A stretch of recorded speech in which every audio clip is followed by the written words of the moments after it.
Hey everyone, this is Mike, And this is Josh. and this is Must See Before You Die, your horror community Yes. channel on YouTube. Yes. Also on Facebook, hit us up on the Facebook group, and we Yeah. like to talk about horror movie stuff.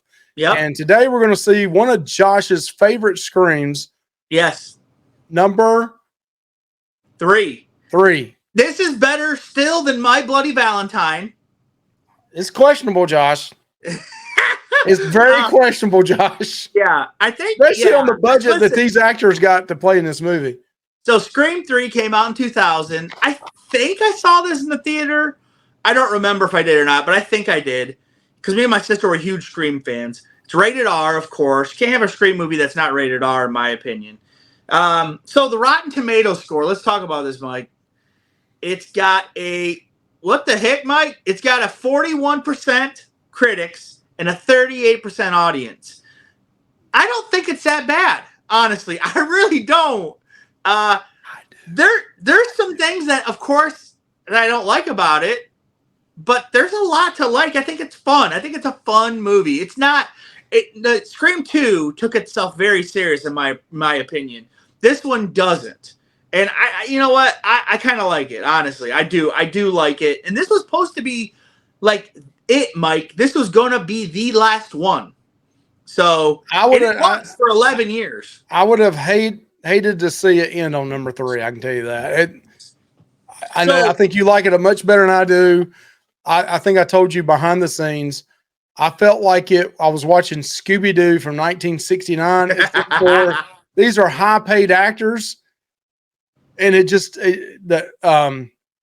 was a little bit too cheesy for me. Too comical. Okay. I like more. I mean, they did have some great kills in it, some great horror stuff. Yeah. To me, it was too far and few between, and it definitely could have been shrunk in time. So let's talk about the characters that are returning. We have Gale Weathers is returning, Dewey's returning, Sidney Prescott's returning, and also you have Cotton Weary is returning. And so it sets up Cotton Weary is in the opening scene, and you have a cameo as well. From who? Randy. Oh, well, yeah, Randy. Yeah. He's not in the movie, technically, though. He's dead. Now, they did contemplate bringing him back and saying he didn't die in Scream 2. But then they said, no, we can't do that. He's dead. So they did contemplate that. But Cotton's in the opening kill.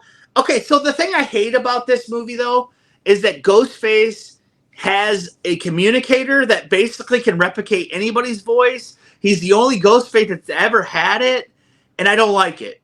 I think it's dumb, to be honest. Yeah, I think if it had stuck with the original and kept with that storyline, it would have been much better. Well, that technology doesn't... I know it's a movie, but that technology doesn't exist. It didn't exist back then, and it barely exists now. So I'd say it's dumb. He can, disguise his voice as anybody and trick people, which he does use several times in the movie for sure.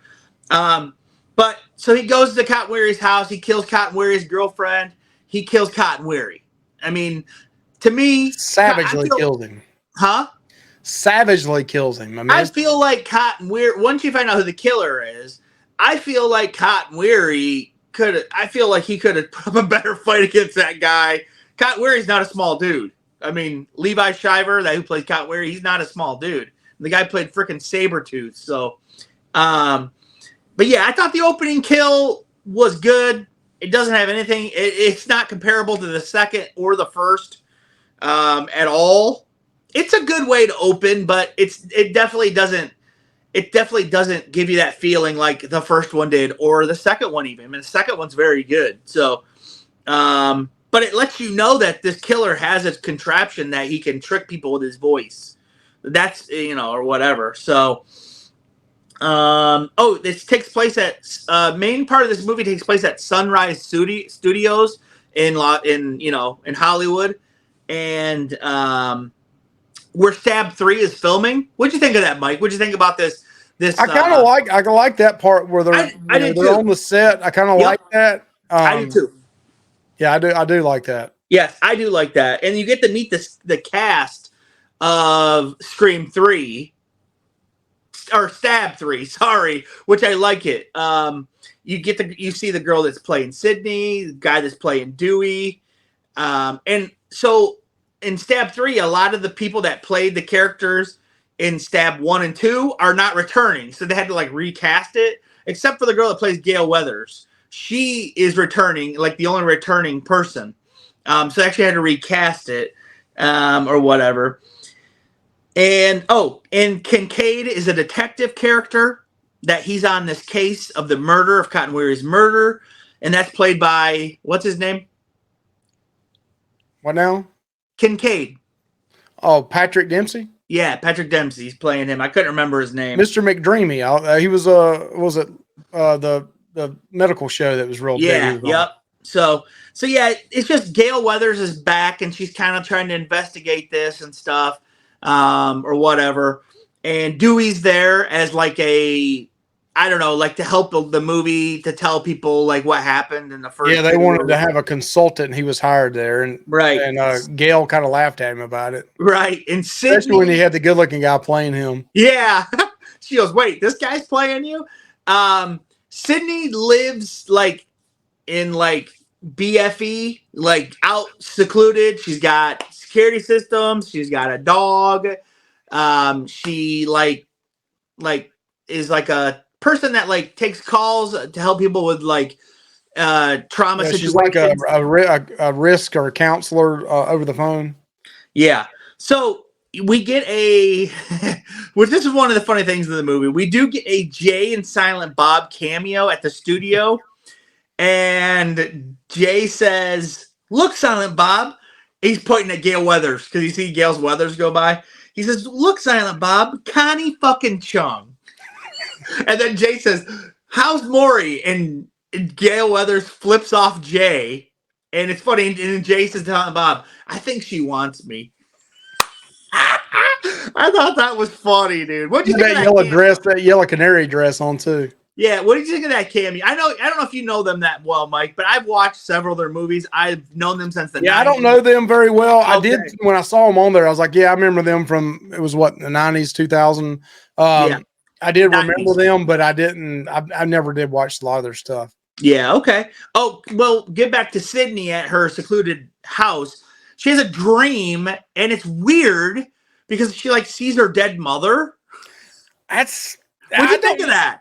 I don't know if I like that part of this movie because there was a lot of times when she couldn't tell if reality from not reality. She kept seeing her mother in dreams, and right. Yeah, I don't know if I cared for that much. Okay. I mean, there's an important part that I left out at Cotton Weary's murder. There was a picture of Maureen Prescott found, but back when she was like 20 years old. Yeah.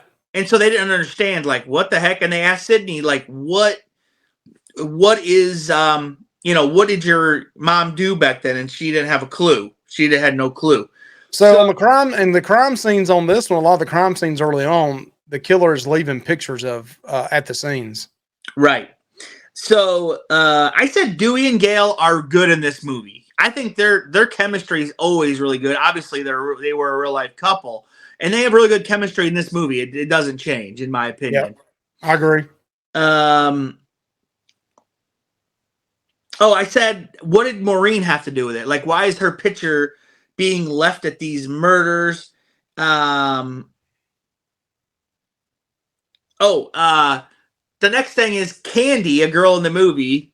Here, I don't remember what her real name is, but her name's Candy in the movie, and she gets called to the director's office. Roman, his name's Roman, he's a director, and he's kind of like an eccentric guy, and he's yelling and stuff all the time, like, oh, this movie, blah blah blah. And they canceled the movie. They want to cancel the movie because of the murders, but they were going to leave it open, and he was like all upset about it. So he called Candy to his office, and she's talking on a phone, and she's like, is there another rewrite? Because like it was funny because like the lines were different, but it turns out she's actually talking to the killer who changed his voice to Roman's. And so they have a chase and stuff.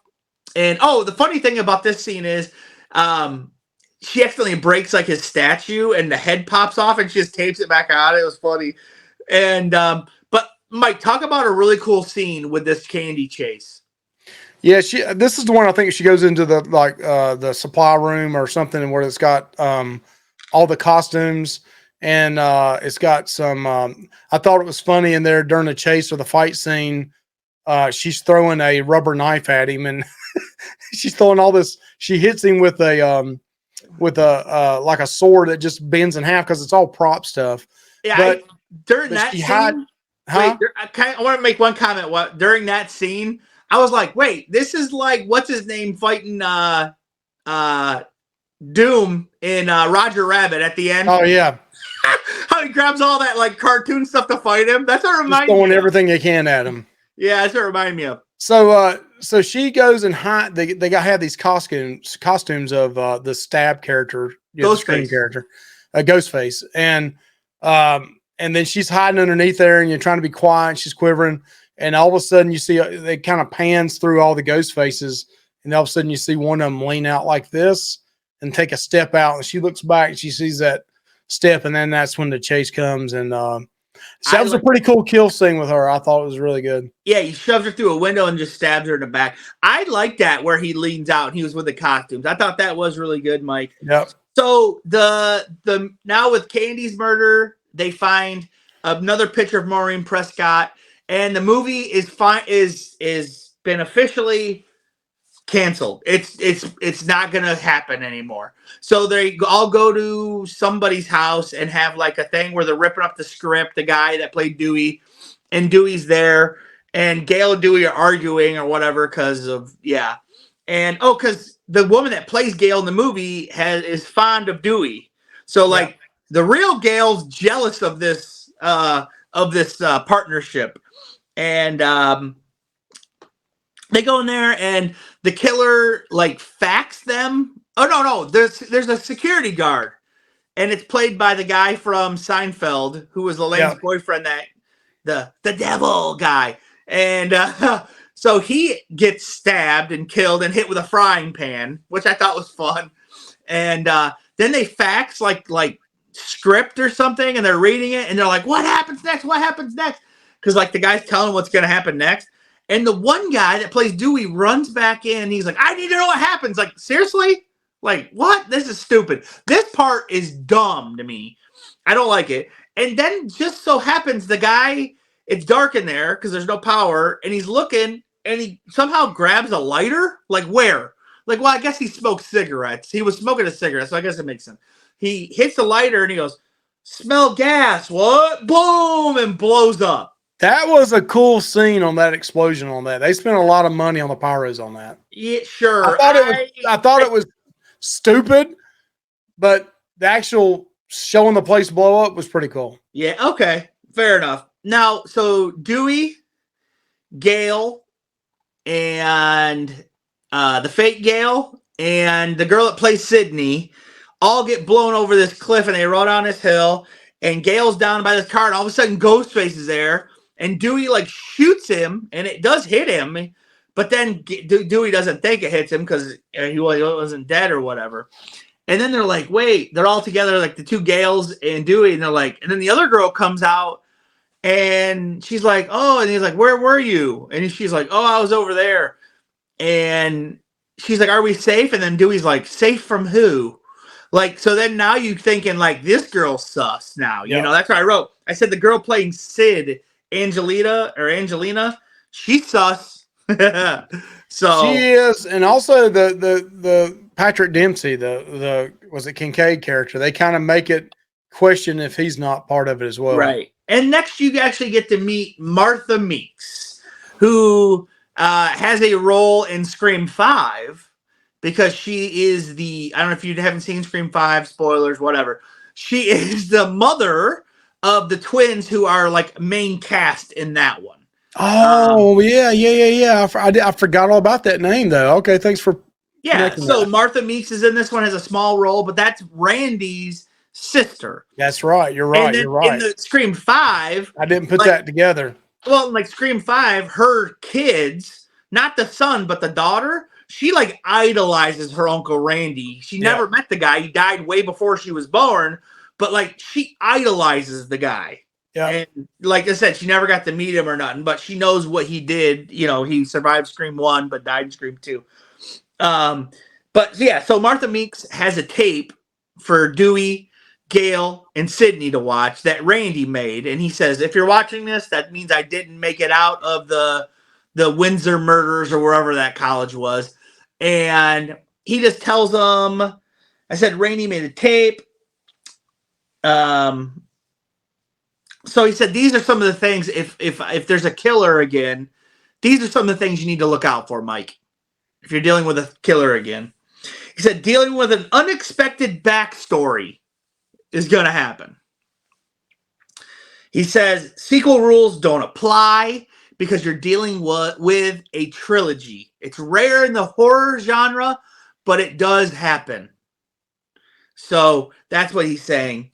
And says going back and finding out something that was thought to be true but isn't, Mike.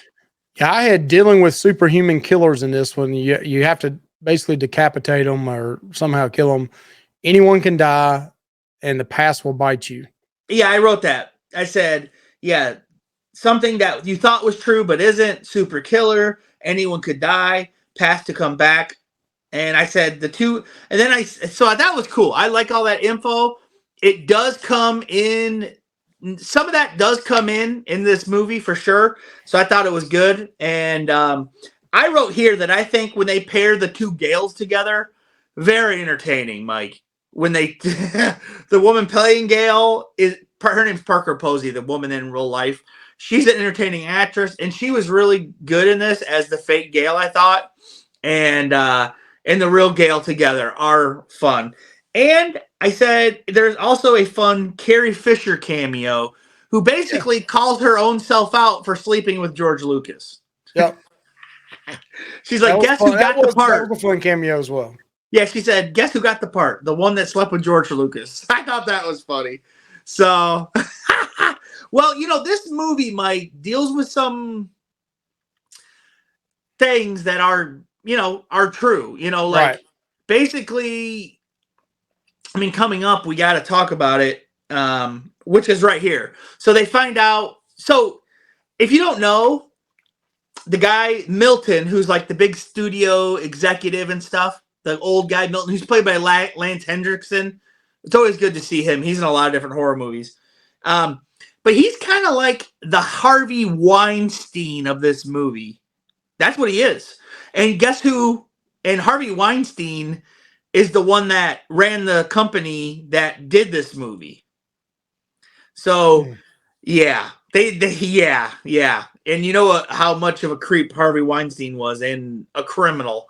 So that's what Milton is kind of like, that guy. So they find out that Maureen Prescott went by a stage name back then when she actually did movies, and her name was Rena Reynolds back then. It wasn't Maureen Prescott. She went by a stage name. So, and I said she worked for the stadium. I said John Milton knew who she was, but John Milton didn't want to say anything because he said, like, oh, my studio's doing the stab movies. And then, like, I realized, wait, I know Maureen Prescott. Like, it would have looked bad. So I said nothing, which I understand. But, you know, I said, oh, this part I loved. When Sid went back, when Sid went to the where they are filming Stab 3, and she was just having mad deja vu. Because it was basically her house. It's Stu Macher's house. And so she's like, whoa. And then she like goes, walks across the street, and then she's into her house. Yeah. And she walks in, and she walks into her old room, and she's like looking around. And she does that old thing where she puts the door and the other door so like you can't open it. But it turns out Ghostface ain't there. Ghostface was behind her and grabs her through a window. Man, they take a freaking second story fall, Mike. I don't think they'd be getting right up. But they did pull a pro wrestling trick, and they landed through a table first, Mike. Break their fall. Did you notice that? I did. Yeah. So, Yeah, that was good. And man, this part was really crazy when Ghostface was chasing her. She went to the murder scene of Maureen Prescott. Man, that you got to admit, Mike, that was chilling. Yeah. Yeah, they had the room all made out like when her mother was murdered. They had the body on the ground covered with a sheet, and then pops up. She was the Ghostface was talking like Maureen Prescott, and yeah, that was crazy. But then she got out, and Dewey and them were all there, and then Kincaid like comes later, and he's like, what happened? You know, and then you're like, wait a minute, where was this guy? You know, killer. That's right. But I liked that scene a lot where she was kind of like reliving stuff with the sets. Like she went over to the garage door at Stu's house and saw blood all over it. And, you know, she was thinking of Tatum, her friend that died there. Oh, and I don't know if you noticed this little thing, but she's still wearing Derek's necklace from the second movie when he gave her his number. I didn't pick up on that. She's still wearing it in this movie. Okay. Yes, there's another little nod to the second movie. So, I said Ghostface in this one I don't know, I just feel like he's the least menacing that he's ever been. Maybe, like, I don't know. What do you think? I would say, yeah, overall, to me, it just didn't feel scary. Whereas 1 and 2 had some really scary scenes. A lot of this was chasing and, there was a few jump scares and stuff, but it just didn't have, to me, a scary story to it, Yeah, right. And they did bring up some previous horror movie stuff, but not as much as they did in number 1 and 2. Like they brought up horror movies and stuff. I didn't see as much in this one as I did at 1 and 2. So the third act, the final part of the movie, takes place at Milton's mansion. They're having a party for Roman for his birthday. The director of Stab 3. And yeah, I mean, this is all right. All the rest of the cast that isn't dead is there, and Ghostface systematically takes all them out, like just kills them all, kills the Sydney girl, kills the guy that played Ricky, who's like the Randy wannabe in the movie. And did you notice he made that? He said at the beginning, that Ricky character said, the killer's probably some fan pissed off that they killed Randy in the second stab. Yeah. I'm like, that's me. That's me. Because people were pissed that he got killed in that. So that was funny. I thought that was a funny callback there. But so, yeah, Ghostface kills them all. And then Dewey and Gale are in there. They end up getting captured by Roman gets killed. Gale Weathers even checks his pulse and he's dead. So, yeah. Did you notice that? She checked his pulse, Mike. Okay. So he's dead. He had a knife in his gut. So it's just, and the fake Gale Weathers dies too here, which I was surprised by that. Because she was like, out of the whole cast, she was like the main, out of the Stab cast, she was like the main person. Yeah. And she was the only person that was returning from Stab 1 and Stab 2 to play her part in Stab 3. And yeah, she ends up getting killed, stabbed. And how did you like it when the Scream or Ghostface threw Ricky off that balcony, man? And you just landed, that Ricky character stabbed him in the gut and then just threw him. How did you like it when Dewey got hit with that knife right in the head, but the butt? Yeah, on the wrong end of it. I thought that was all. That's again one of those. I laughed at it, but it's again, am I watching Scream 3 or Scary Movie or something? I don't know. Sure. So then Ghostface calls Sydney and says, "You better get here, or your friends Dewey and Gale are gonna die." So she goes there. She takes a gun. And while she's in the police office, you hear the cops in the background saying, "Where's this cop at? Where's Detective Kincaid? Where is he at? Anybody seen my partner?" Like, they make sure you hear that. Yeah. Right, Mike? Yep. So she takes off, as I mentioned. Sydney ain't no dummy. She takes a gun, of course. She ain't no dummy. She's not the final girl for no reason. But she goes to this mansion, but Ghostface has a plan. She goes out there and she walks up, and he has a metal detector out there, and he's like, scan yourself, all of it, or they die. So she does, and then of course she buzzes it, and she takes the gun. He has her throw it in a pool, and and so she walks in, and Dewey and Gale are tied up right there. So she starts untying them, trying to. Then Ghostface comes, and she pulls out a gun, and she said, "Not this time." Freaking shoots him 3 times in the chest. He falls down, and she's untying him, and then Gale's like, "Sydney!" Ghostface is gone. So this kind of goes into the killer superhuman, right, Mike? Yep. Yeah. So you're like, whoa, what the heck is going on here? Is this a Jason Voorhees type deal or a Michael Myers where you can take a bunch of bullets and still kill? So you're like, what's going on here? And yeah, so she unties them, or they get into a fight or something. Ghostface and her get into a fight, and I think Kincaid ends up coming in, right? Like right after that.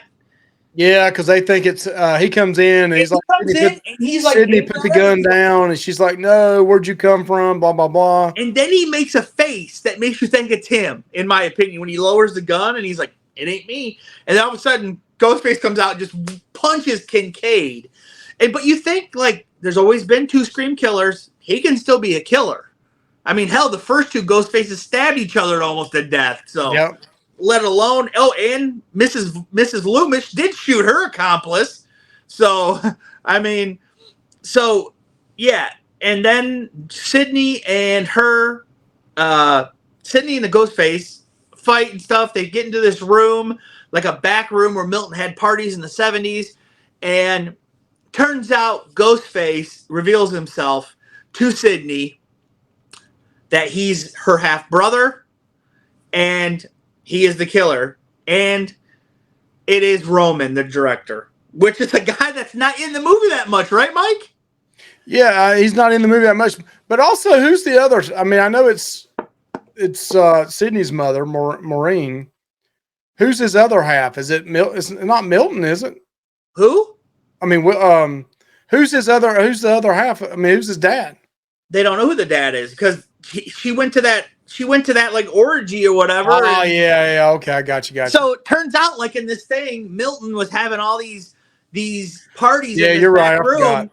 And basically, these women would go there, and these guys would take advantage of them, and basically saying, "If you don't have sex with me, if you don't do this with me, you're not going to get a part in a movie." Right. Like, it's basically like using power over somebody. It's disgusting. Right. But so that's Milton. Well, he ends up slicing Milton's throat and throws him down. And he basically told Sydney, I mean, this is rewriting the first movie, in my opinion. Basically told Sydney, I'm the one that showed Billy Loomis, or I went to go find my mother. And when I finally did, I knocked on the door, and Rhea Reynolds answered it, but it actually was Maureen Prescott. And Rena Reynolds was gone, and she is now Maureen Prescott, and she didn't want nothing to do with me and slammed the door in my face. And that's what triggered him. So he's the one that took all the footage of her with Cotton Weary and with Billy's dad, showed Billy and said, hey, look what's going on here, and kind of basically nudged him into doing. And he also said, I told the kid, I gave him a few pointers.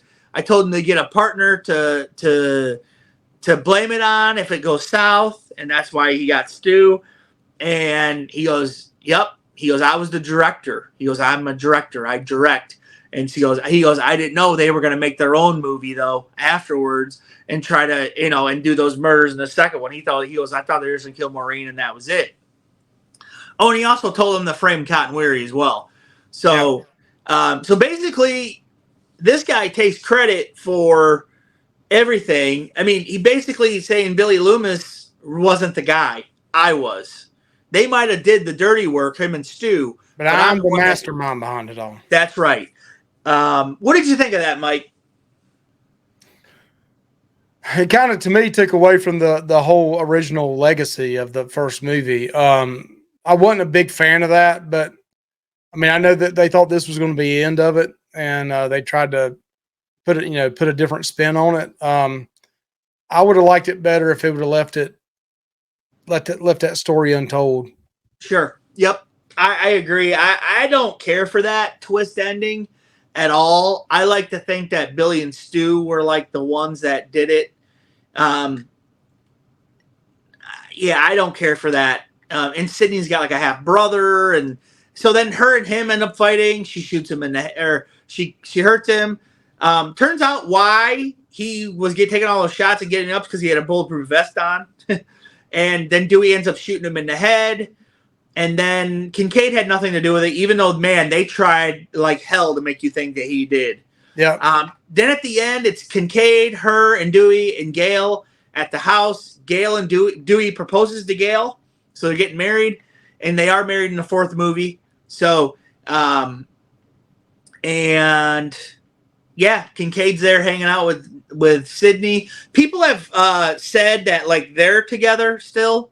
That's why she had babies in the fourth one, like with Kincaid or whatever, because she has like 2 children in that movie.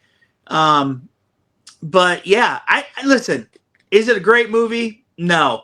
Is it watchable? Yeah, I think it's watchable for sure. So, okay, Mike. So I want to get right to it. I want to hear your rating of this movie, Mike. You're not going to like this, Josh. Okay. You know, I always say 3 is average. You always say it. I'm going to give this one a 2.5. Okay. Could have been even lower, maybe a 2.25. Again, like I said at the beginning of this, this review, it could have been shortened way down, in my opinion. There's a lot of filler in here. I didn't like the whole thing about Billy Loomis and Stu. It had a lot of potential. It had some great actors in it, some really cool kills in it. I just thought it was too Scooby-Doo-ish to me. I mean, I don't know. That's just my opinion. Right. I want to see more scare, more horror. I mean, the other ones had fun. 1 and 2 did, but it was some really scary stuff too. Some dark stuff. So the original script for this movie, Mike, was Stu Macher was going to be alive, but he was going to be in prison, but he was running a ghost face cult from prison, like pen pal ladders and stuff. And they were going to do his bidding, but they were high schoolers. Well, then Columbine happened, and they couldn't, and they said they couldn't use high schoolers in that way because of what happened. Right. So they scrapped that whole script and went with this one instead. So it changed. It was going to be a totally different movie, Mike, honestly. So, but I'm going to give this one, Mike, a 2.7. Okay. Out of 5. I think it's a little better than what you give it, but not much. I do enjoy some of the laughs in this movie. I like the back and forth between the 2 Gales. I think that's funny. I think the back and forth between Dewey and her is funny. And I like Sydney. She's always, or Nev Campbell. She's always good in these movies. But yeah, I'll give it a 2.7 out of 5. And yeah, I liked it. So okay. So yeah. Hey, you guys at home, when you're watching this, tell us what you think. Did you like Scream 3? You know, we've done 3 of them now, 1, 2, and 3. Which is your favorite? Is it in that order, 1, 2, and 3? Or is it 3 first, 2, 1? Who knows? But also tell us comments in here. Also like us, subscribe to us, and also join our Must See Before You Die horror community on Facebook. Yeah. Josh, anything you want to say final? That's it. I'm just ready for Scream 6. Me too. That's in mid-March. So you guys have a good one. Bye, Josh. Bye. See you.